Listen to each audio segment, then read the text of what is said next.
তো দেখো সকালবেলা ছেলে স্কুল পাঠিয়ে দিয়েছি। তারপরে আমি সবজিগুলো কেটে নিচ্ছি। সবজিগুলো বলতে এখানে সিদ্ধ ভাত করার জন্য গাজর কেটে নিচ্ছি ২ টো। আর ১ কৌটো চাল, আধা কৌটো মসুরির ডাল দিয়ে ভিজিয়ে রেখেছি। আর ২ টো আলু দিয়ে দেবো। নতুন আলু দিয়ে সকালে সব রকম সবজি দিয়ে, তো আজকে আমি সব রকম দেবো না। আলু আর গাজর দিয়ে সিদ্ধ ভাতটা করব। এই যে দেখো এখন এটা প্রেসারে বসিয়ে দিই। তারপরে দেখি দুপুর আর রাতের জন্য কি রান্না করা যায়। ঝটপট রান্না করতে হবে, আজকে আমার বিশেষ কাজ আছে। শরীরটা একদমই ভাল লাগছে না। ভীষণ পেটে ব্যথা করছে। জানি না কতদূর কি করতে পারবো। তো পনিরটা ভেজে তুলে নিচ্ছি। অনেকে পনিরের ঝোল যখন করো পনিরটা এমনি মানে কেটে ধুয়ে ভেজে নাও আর কি।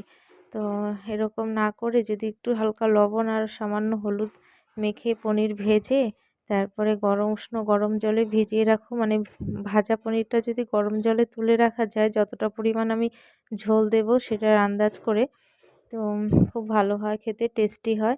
আর এখানে আলুগুলোও ভেজে নিচ্ছি। আজকে আমি পনিরটা একদমই অন্যরকমভাবে করব। এরকমভাবে তোমরাও করে নিতে পারো, খুব ভালো লাগবে খেতে। একবারে জিরে, ধনে আর আদা, কাঁচা লঙ্কা দিইনি, পাকা লঙ্কাগুলো দিয়েছি কালারের জন্য। ৪-৫টা পাকা লঙ্কা দিয়েছি। আর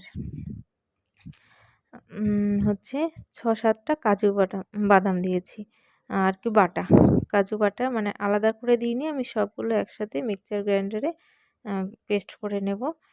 তো আর ফোড়নে দেব হচ্ছে ছোটো এলাচ, লং, সাদা জিরে আর তেজপাতা। তো এরকম করে খেয়ে দেখো। আমাদের বাড়িতে তো ঝোল হয়, তার জন্য আমরা ঝোল ঝোল করি। আর যাদের বাড়িতে এটা শুকনো শুকনোই ভালো লাগে, মাখা মাখা, তো এরকম করে পেস্ট দেখো করে নিয়েছি। এটা খুব ভালো আর টমেটো দিয়েছি ২ টো, একসাথে সব পেস্ট করে নিয়েছি, অনেকটা পেস্ট হয়েছে। আর এটা গ্রেভিটাও ভালো হয়। আমাদের তো আর গ্রেভি হবে না, আমাদের ঝোল হবে। আর যেহেতু আজকে শুক্রবার, তো এভাবেই করে নিচ্ছি। তারপরে ডিউটি যেতে হবে, তো ডিউটি যাওয়ার আগেই কাজটা করে নিচ্ছি, ফটাফট রান্নাটা করে নেব। আর মেয়ে আছে ওর দাদাই ঠাম্মির কাছে। আর লাউ ঘন্ট হবে, লাউয়ের পাতা বাটা, এগুলোই রান্না হবে।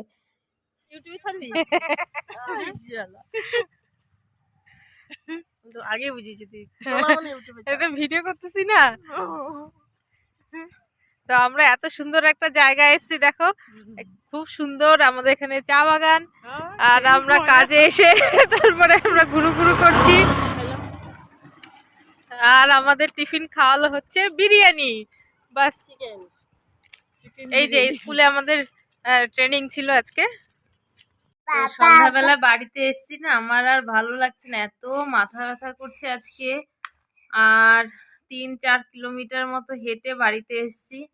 আমার সত্যি ভালো লাগছে না, এখন খেতে ইচ্ছে করছে না। ছেলেকে ভাত খাইয়ে মেয়ের খুব ঘুম পেয়ে গেছে, এখন ওকে ঘুম পাড়াবো কিছু খাওয়ানোর পরে।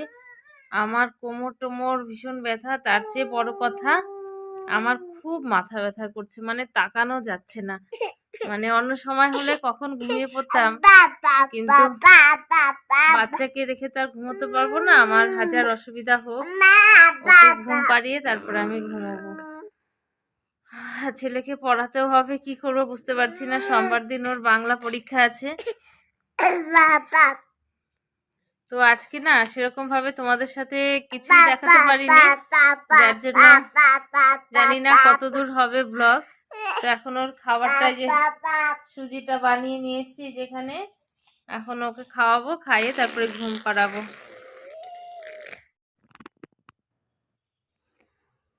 তো মেয়েকে ঘুম পাড়াচ্ছি আর ভাবছি যে ছেলে এসছে পড়তে, তো বললাম বাবা তুমি তো চুপ করে এসো, বোনুকে ঘুম পাড়িয়ে নিই তারপরে তোমাকে পড়াবো। ও মা, এই দেখি বোনুর আগে দাদা ভাই ঘুমিয়ে পড়েছে।